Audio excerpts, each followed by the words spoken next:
Bonjour à tous, j'espère que vous allez bien, que vous êtes en pleine forme. Aujourd'hui, je suis ravie de vous présenter Agathe, Agathe Rosnet de Comme Agathe, qui est graphiste et créatrice d'identité visuelle. Bonjour Agathe. Bonjour, contente d'être ici.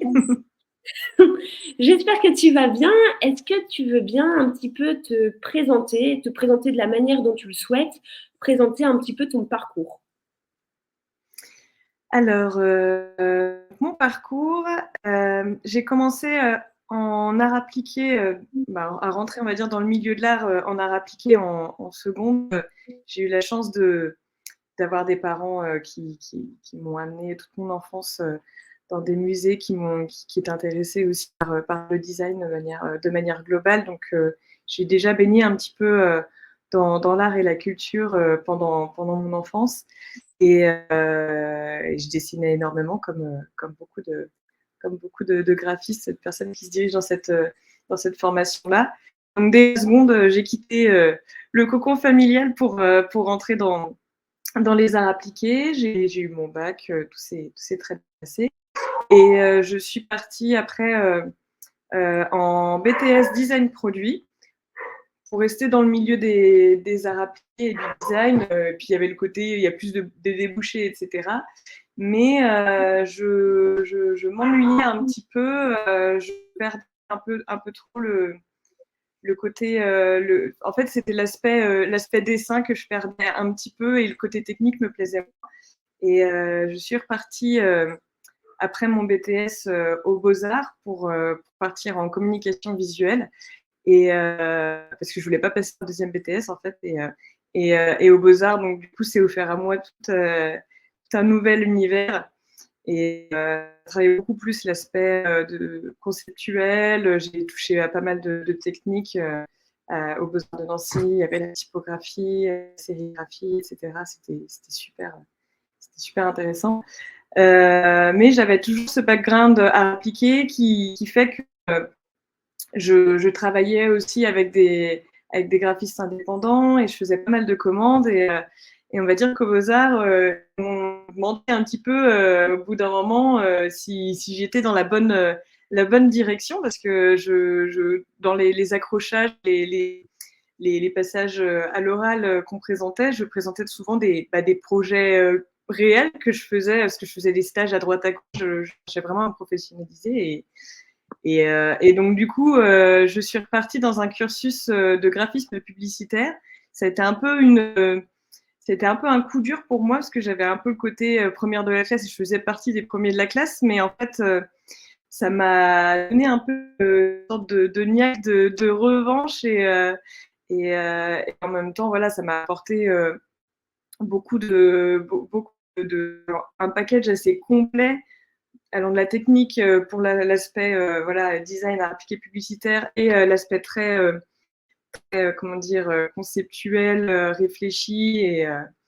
Et donc, je suis très contente de mon parcours, mais on va dire que ça a été un petit peu comme une défaite pour moi. Et j'ai eu le besoin un petit peu de rallier un peu ces deux mondes-là, les arts appliqués, les beaux-arts, et de me dire que voilà qu'on peut aimer les deux et qu'on peut donner accès à l'entièreté de cette culture là, qu'il n'y a pas d'un côté les gens qui font du business avec l'art et les gens qui me faim, qui savent pas vendre ce qu'ils font. Donc c'est ce qui fait aussi que j'ai toujours continué à rester à baigner dans le milieu artistique.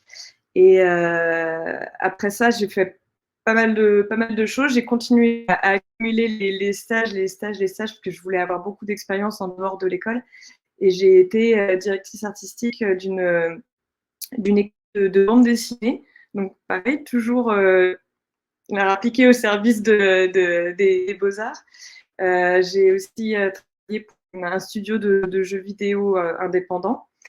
Et j'ai toujours travaillé, par contre, avec des personnes qui étaient à leur compte.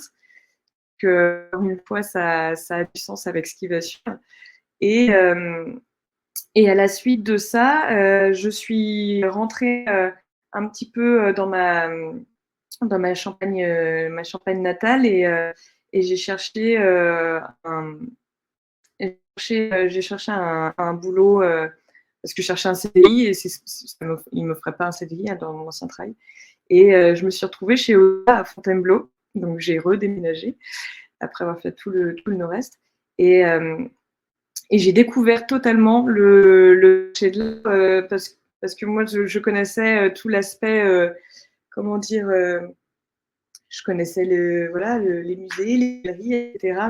Mais pas par contre le métier de commissaire-priseur. Ça a été vraiment une grande découverte pour moi et j'en suis tombée un peu amoureuse parce que c'était un milieu qui me faisait très peur de l'extérieur, comme beaucoup de personnes qui ne le connaissent pas.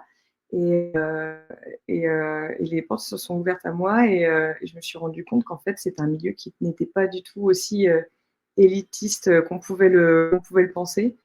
Et qu'en fait, il s'agissait juste de pousser la porte. Est-ce que tu peux dire justement les choses qui t'ont un petit peu marqué quand tu as découvert, on va dire, ce milieu du marché de l'art? Est-ce qu'il y a des choses qui t'ont un peu plus étonné ou autre? Oui, alors ce qui m'a étonnée justement, c'est le côté pourquoi on s'en fait tout un monde. Je me suis posé réellement la question de qu'est-ce qui fait qu'on en a autant peur de l'extérieur. Est-ce qu'il y a une espèce de plafond de verre, par rapport même aux classes sociales? Est-ce qu'il y a une culture qui est pas transmise parce que clairement, moi, comment dire, la seule expérience que j'avais avec les ventes aux enchères, c'était ma grand-mère paternelle qui avait le truc de dépenser un peu ses sous à tout va, qui jouait aux cartes et tout, et qui achetait un peu de biens collectifs en vente courante, et qui entreposait ça dans son salon où elle vivait que dans sa cuisine, et dans tout son salon, tu avais des meubles sous des draps blancs, c'était la maison des fantômes, quoi. C'était assez flippant. mais, mais vraiment, c'était un truc d'acheter pour revendre, et il n'y avait pas du tout cette notion de faire revivre les objets, il n'y avait pas l'aspect collection comme on l'entend de la bonne manière, parce que là, du coup, elle collectionnait des fantômes, donc c'était pas forcément très sexy. Et quand je suis arrivée chez Ozna, j'ai vraiment eu ce qui m'a le plus donné, c'est justement cet aspect de transmission. Alors peut-être que, vu que je suis très bavarde, je les harcelais de questions, donc ils n'avaient peut-être pas trop le choix de me répondre pour que je les laisse tranquilles. Mais en termes d'histoire de l'art, j'ai jamais vu des personnes aussi cultivées et qui avaient autant de choses à transmettre. Et ils n'étaient pas du tout avares de ça, en fait, d'expliquer chaque technique ou ils connaissaient tous les détails de tel ou tel artiste. Enfin, moi qui ai fait des études d'histoire de l'art même depuis la seconde, je pensais avoir quand même un petit package sympa, et en fait, j'étais à des années-lumière de ce que j'allais rencontrer. Donc ouais, c'est vraiment la connaissance incroyable qui fait que réellement, après, je pense que Ozna, c'est quand même une des plus grosses maisons de vente, donc je pense qu'ils ont des personnes très qualifiées aussi.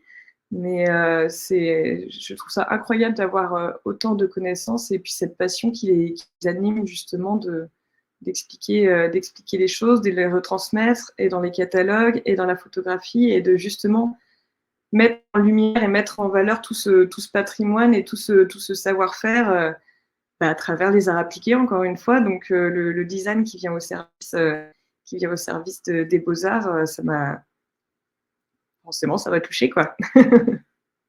Bah, petit aparté, je suis hyper contente que tu en parles justement pour les personnes qui nous écoutent. Vraiment, il ne faut pas hésiter à franchir les portes des salles des ventes parce que c'est ouvert à tout le monde. C'est le but justement, les ventes publiques, elles sont publiques. Donc, faut y aller, faut pas hésiter parce que ça nous permet de toucher les objets, de poser des questions. Comme tu dis, souvent les commissaires-priseurs, ils sont absolument pas avares de. Enfin, Ils vont vraiment, ils adorent partager leur passion, donc ils adorent donner des renseignements sur les objets, donc il faut vraiment pas hésiter. Et juste pour rebondir sur ce que tu disais, est-ce que tu peux nous dire un petit peu qu'est-ce que tu faisais justement au sein de la maison de vente au niveau de la communication, comment ça se passait et si tu as un projet ou une vente qui t'a un petit peu marqué, si tu peux nous partager. Oui, bah alors du coup, effectivement, alors dès le début, j'ai été mise dans le bain. Donc chez Ozna, j'ai été directrice artistique de la maison de vente. Au départ de Fontainebleau et ensuite de Paris et Versailles, parce que du coup, on a la branche de Versailles qui a ouvert en 2020, je crois que c'était peut-être post-Covid ou juste avant. Non, peut-être 2018 ou 2019, je ne sais plus. Bref, c'est pas très grave.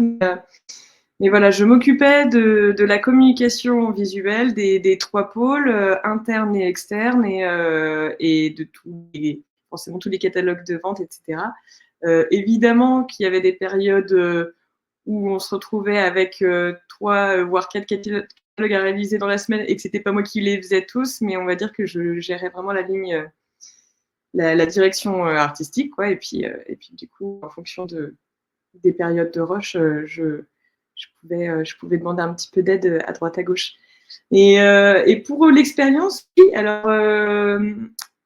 comme je disais, dès le début, j'ai été mise dans le bain parce que je suis arrivée en pleine vente Forbes, Christopher Forbes, pour la vente napoléonienne. Et en plus, il sortait juste avant de la vente de Monaco. Donc, c'était déjà un bon morceau. Et là, c'était plus Napoléon III, c'était pas Napoléon Ier, mais c'était une énorme collection sur laquelle il fallait communiquer. Et je suis arrivée un petit peu en cours de projet, donc ça a été tout de suite, tout de suite très animé et très dense, mais au moins c'était rodé pour la suite. Mais c'était super. Et puis du coup, il y a tout ce qui a été fait autour, les cocktails, les vernissages, les rencontres. Et puis bah, du coup, c'est aussi dans ces moments-là que l'équipe doit être très soudée, parce qu'il y a vraiment des moments très chargés en termes de timing, etc. Et si on n'a pas une équipe qui sait bien s'entendre et bien travailler ensemble, ça peut vite être une usine à gaz. Donc non, franchement, ça a été vraiment très riche d'expérience. Et bah, forcément, c'est la première qui vient parce que c'est chronologiquement, c'est, on va dire, celle qui m'a tout de suite. C'était un des plus gros projets que j'ai fait chez Ozna. C'était le premier, donc du coup, tout de suite, c'est ça qui me vient en premier. Mais évidemment qu'il y a il y a des merveilleuses ventes qui se sont faites. Et il y en a tellement que j'arrive même pas, à en choisir d'autres, parce que bah, Bah forcément, déjà, quand ça il fait y a déjà des 20 super ventes. départements dans une maison de vente, c'est quand il y a 20 départements et qu'il y a comment dire 5 ventes par département par an, on en voit passer quoi pendant plus de 7 ans. Et c'est sûr que quand on voit autant d'objets en aussi peu de temps, j'imagine qu'on apprend énormément très rapidement, quoi. Ouais. Ouais, et puis comme tu disais, le côté, alors ce qui était bien chez Ozna, c'est que c'est aussi une de leurs valeurs ajoutées, c'est ils ont leur salle d'exposition sur place. Maintenant, alors je crois pas qu'ils exposent, ils ont une salle des ventes à Paris maintenant. Avant, c'était juste un bureau d'estimation. Maintenant, ils ont une vraie salle des ventes à Paris. Mais à Versailles et à Fontainebleau, ils ont aussi toutes les salles d'exposition. Ils n'exposent pas à Drouot. Donc tous les jours, quand je montais dans mon bureau en haut de ma tour, j'avais 2 étages de musées éphémères à visiter tout le temps, quoi. Donc en allant voilà, du mobilier objet d'art à effectivement les ventes napoléoniennes et puis les automobiles aussi de collection à côté. Enfin voilà, les tableaux anciens, modernes, mobilier 20e, tout quoi. C'est ça qui est incroyable dans ces métiers-là, c'est qu'on voit des œuvres inestimables de musées chez nous, quoi. Là où on passe le plus clair de notre temps, quoi. Ben, je dirais même plus, c'est que parfois, en vente aux enchères, on peut même voir des œuvres qui sont, bon, pas toujours, hein, mais il y a des fois, il y a des œuvres qu'on ne retrouve même pas dans les musées tellement elles sont, entre guillemets, chères que les musées ne peuvent même pas se les permettre de les acheter, quoi. Donc, ouais, c'est Ouais. et par rapport à ça, je voulais te demander, est-ce que tu peux un petit peu nous expliquer à quel moment, du coup, tu as décidé de te lancer à ton compte, de te lancer comme entrepreneur et un petit peu également nous présenter ce que tu fais actuellement, les services que tu proposes, etc. Oui, alors du coup, forcément, au bout de 7 ans, avec, je n'aurais même pas compté. Je pense que j'ai fait au moins ma taille en catalogue. Je pense que j'ai fait plus d'une centaine de catalogues, c'est sûr et certain. Mais il faudrait que je les compte quand même pour. Ce sera intéressant de savoir. Mais du coup, j'avais un petit peu le tour et j'avais fait. J'avais déjà retravaillé la communication globale de la société. J'avais aussi. Ce qui est intéressant en plus dans les maisons de vente, c'est qu'il y a l'image de la maison de vente et il y a aussi des sous-identités visuelles en fait par département. Donc, on ne va pas communiquer aux mêmes clients pour les bijoux que pour l'automobile de collection, que pour le mobilier plus courant. Donc, petit à petit, en fait, j'ai retravaillé quand j'étais pas en catalogue, chaque département, chaque image pour qu'ils soient au plus près de leurs acheteurs et vendeurs, du coup, parce qu'il y a aussi ce challenge-là de communiquer et pour vendre et pour acheter. Donc ça fait vraiment une manière de communiquer quand même très spécifique qu'on ne retrouve pas dans tous les secteurs d'activité. Et donc voilà, j'avais un petit peu fait le tour et avant de travailler en tant que salarié, j'avais toujours travaillé avec des personnes qui étaient à leur compte. Moi, je viens d'une famille d'entrepreneurs aussi et j'ai toujours eu plaisir, et c'est ça qui m'a fait tenir aussi si longtemps chez Ozna, de travailler vraiment pour des projets assez spécifiques et de vraiment rentrer dans l'univers de la personne pour qui je travaille, pour retranscrire justement cette personnalité-là au plus près. Et donc, et puis j'ai eu un petit garçon aussi entre-temps, donc j'ai aussi besoin de changer un petit peu ma manière de travailler, d'anticiper mon planning, mes journées, etc. Donc, on va dire que c'était un peu le moment. Donc, je suis partie en très bonne entente parce qu'on travaille toujours ensemble avec la Maison Osnam. Et du coup, je me suis mis à mon compte comme j'ai toujours voulu finalement. Hein.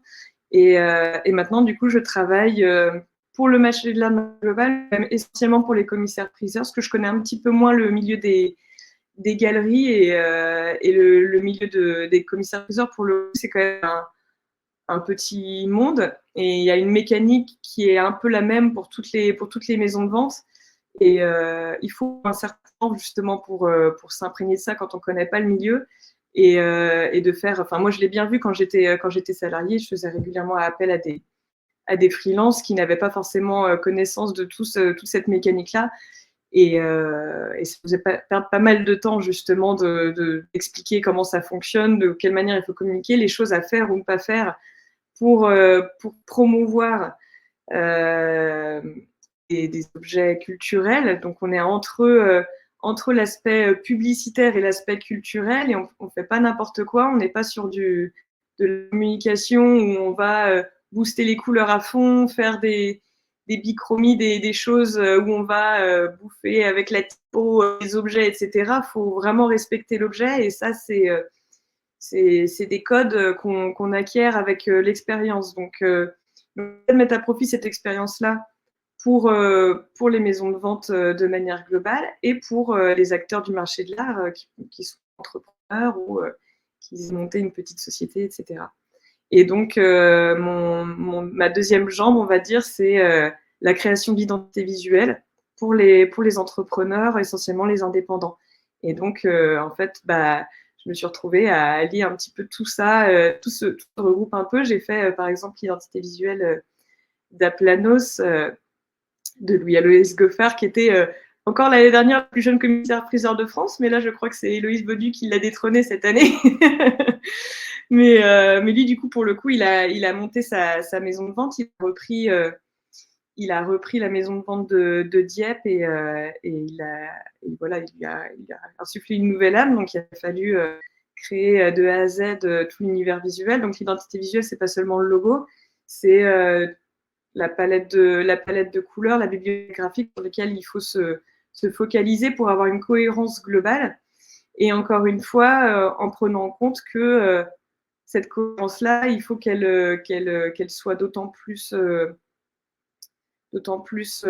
va dire, cadrée, parce que justement, on vend tout type d'objets et d'œuvres. Et ce qui est le challenge, c'est justement d'avoir quelque chose qui fonctionne avec différents styles et différentes esthétiques. Donc c'est très intéressant. Et à côté de ça, voilà, je travaille aussi pour d'autres indépendants qui ne font pas partie du marché de l'art, mais je les aide en fait. Ça, c'est un peu la même problématique pour les maisons de vente. Je crée aussi des templates. J'essaie en fait de leur donner un maximum d'autonomie pour pouvoir communiquer de façon assez répétitive, parce que du coup, pour les maisons de vente, on a des supports qui reviennent toujours. On a les catalogues de vente, même s'ils sont de moins en moins nombreux. On a les catalogues de prestige. On a les plaquettes, les brochures, etc., les plus petits supports, les flyers. On a tous les visuels promotionnels qui sont sur le site internet. Et je vois encore beaucoup de maisons de vente qui ont des visuels où ils repartent à zéro à chaque fois, où il n'y a aucun fil conducteur en fait entre les ventes. Et du coup, quand tout est mélangé sur Drouot, on ne voit même pas de qui il s'agit. Surtout que sur les calendriers des ventes qu'on reçoit par mail Drouot, il n'y a pas toujours le nom de la maison de vente en dessous. Donc, si on a un visuel global ou juste une photo, on voit un vase qui est sympa, qui est un vase on ne sait pas trop de qui ça vient. Et l'air de rien, se construire une réputation dans le milieu du marché de l'art, c'est quand même très valorisant. Et vu qu'on parle beaucoup d'instaurer une relation de confiance, que ce soit avec les acheteurs ou avec les vendeurs, si on n'a pas une image de marque qui insuffle un minimum ça, ou si pour fidéliser derrière, il faut un minimum qu'on soit reconnaissable et qu'on ait une sorte de valeur ajoutée pour pas se mélanger en fait à toutes les autres maisons, quoi. J'allais dire, je trouve ça super intéressant ce que tu as dit, puisque tu as bien montré à quel point finalement la communication dans le domaine du marché de l'art, elle est quand même hyper spécifique. Comme tu dis, entre le fait qu'il y ait, certes, il faut attirer entre guillemets les vendeurs, les acheteurs, il y a à la fois les deux côtés. Le fait que ce soit un objet à la fois qu'on vend, mais il y a quand même l'aspect culturel qu'il faut mettre en avant, qu'il y a certains codes effectivement qui sont très propre au marché d'art.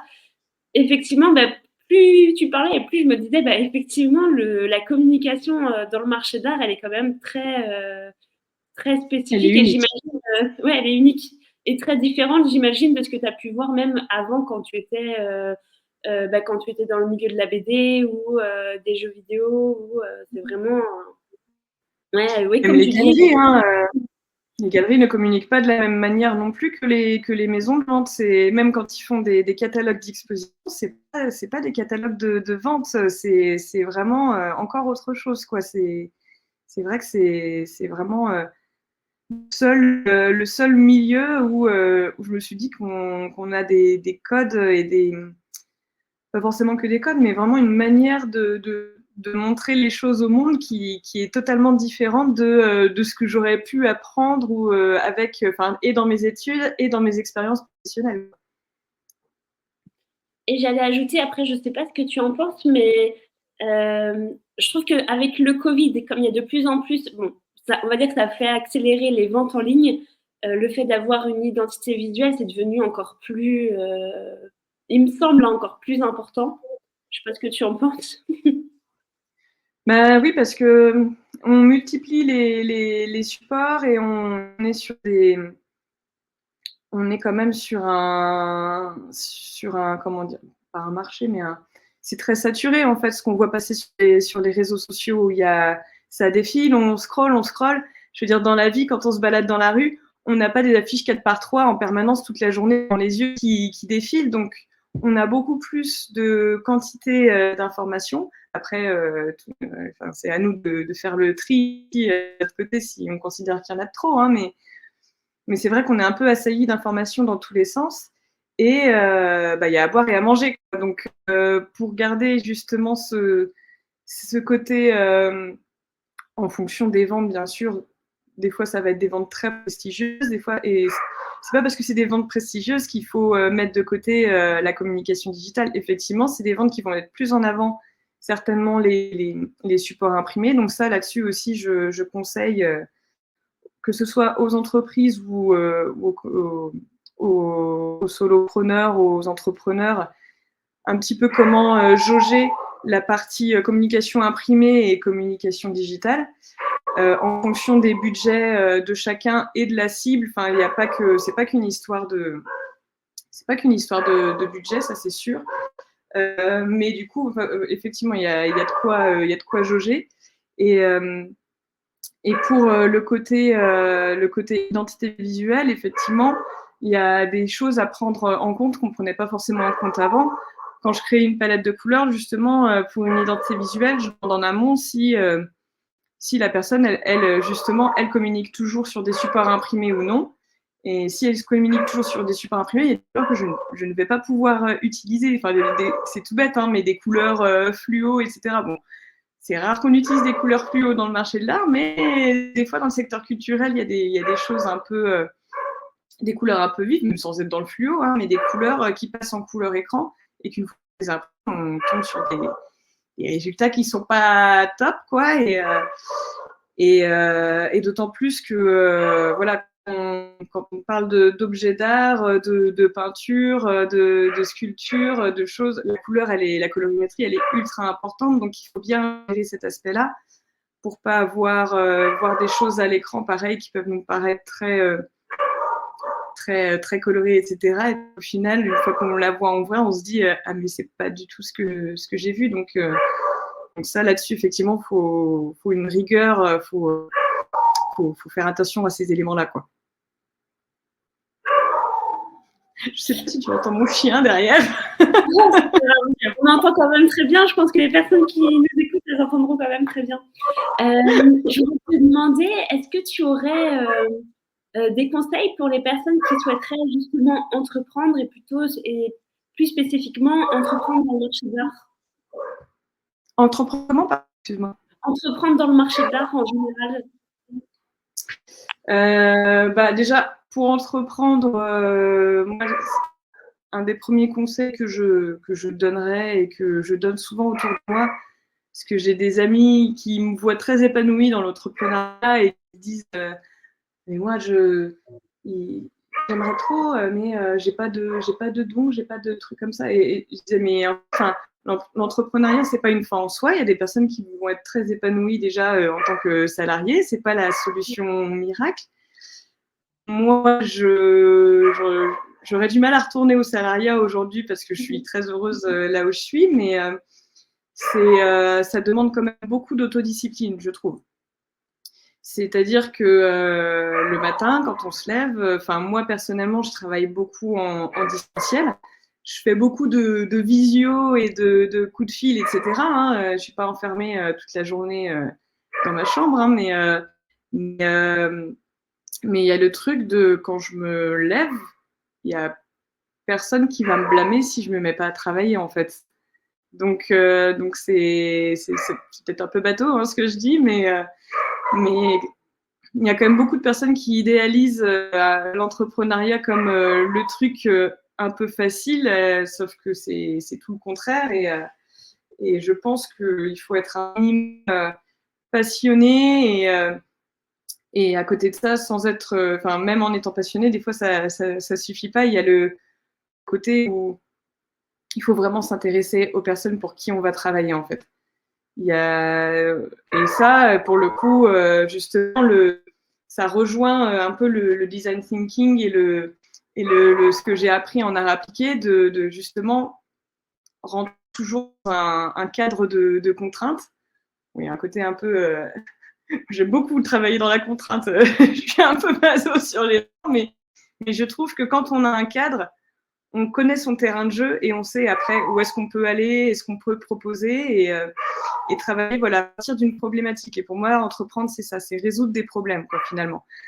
On résout ses propres problèmes aussi, mais d'abord réfléchir à au pourquoi on fait les choses et même quand on peut croire que quand on fait de la vente d'objets ou quoi qu'on répond pas à une problématique, que c'est que de la consommation, mais pas du tout. Et pour moi, ce qui m'intéresse aussi beaucoup, la dimension qui m'intéresse beaucoup aussi dans le marché de l'art, c'est l'aspect seconde main finalement, quoi. Le fait de réutiliser les objets, de les revaloriser et que même ils prennent de la valeur avec le temps, alors qu'on a tendance un peu à voir les choses dans l'autre sens, c'est-à-dire que plus les choses ont été utilisées, ont vécu, plus elles perdent de valeur. Et le marché de l'art un peu rebalance cet aspect-là et insuffle une âme en fait aux objets. Donc je me rends compte que je suis très matérialiste, que j'attache beaucoup de valeur aux objets, mais pour moi, plus les objets ont vécu, plus il se forme une âme à l'intérieur. Merci beaucoup, Agathe. On sent que tu parles avec passion, donc c'est super. Ça, je suis sûre que ça va vraiment intéresser toutes les personnes qui nous écoutent cette interview. Juste pour finir, où est-ce qu'on peut te retrouver pour Alors, je communique beaucoup sur LinkedIn principalement et beaucoup sur Instagram aussi maintenant, mais j'ai beaucoup appris à communiquer sur LinkedIn et je me suis formée aussi au copywriting et comme ça me permet aussi d'apporter cette chose-là en plus aux entreprises. Mais voilà, je confirme, j'adore lire tes posts. Juste parenthèse. Pourtant, l'écriture, à la base, si j'ai fait à appliquer, c'était pas les mots ma spécialité, mais bon, comme quoi rien n'est perdu, on peut tout apprendre. On peut se former, c'est bien et ça marche. Mais oui, du coup, voilà, mon offre principale, c'est les identités visuelles. Donc, c'est vraiment créer soit à partir de rien, soit à partir d'une identité ou de quelqu'un qui peut avoir bricolé des choses en amont, hein, mais de travailler sur l'aspect stratégique, sur l'aspect visuel et surtout sur l'aspect aussi exécution pour que la personne qui travaille avec moi derrière se décide à quel point elle veut être autonome derrière. Donc, il y a des maisons pour qui je vais mettre à jour les visuels en permanence parce que ils préfèrent se décharger de ça et payer sur cet aspect-là. Et il y en a d'autres qui vont peut-être pas avoir forcément les moyens de payer un graphiste pour mettre à jour toujours les choses. Donc, je crée des templates en fonction des outils sur lesquels la personne est le plus à l'aise, que ce soit Canva, Adobe Express, Figma. Enfin, on va mettre en place en fait des éléments pour qu'ils puissent un maximum avoir tous les éléments en main pour pouvoir les mettre à jour par lui-même et ne pas avoir à payer un graphiste pour changer la moindre virgule sur un PDF, quoi. Donc, voilà, comme Agathe, vous pouvez taper comme Agathe tout attaché, COMAGATHE sur LinkedIn et sur Insta et vous me trouverez facilement normalement. Super. De toute façon, je vais tout mettre en commentaire sous la vidéo. Comme ça, vous pourrez facilement retrouver Agathe et faire appel à ses services. Eh bien, merci beaucoup, Agathe, et je vous souhaite une excellente journée. Merci. Bonne journée à vous.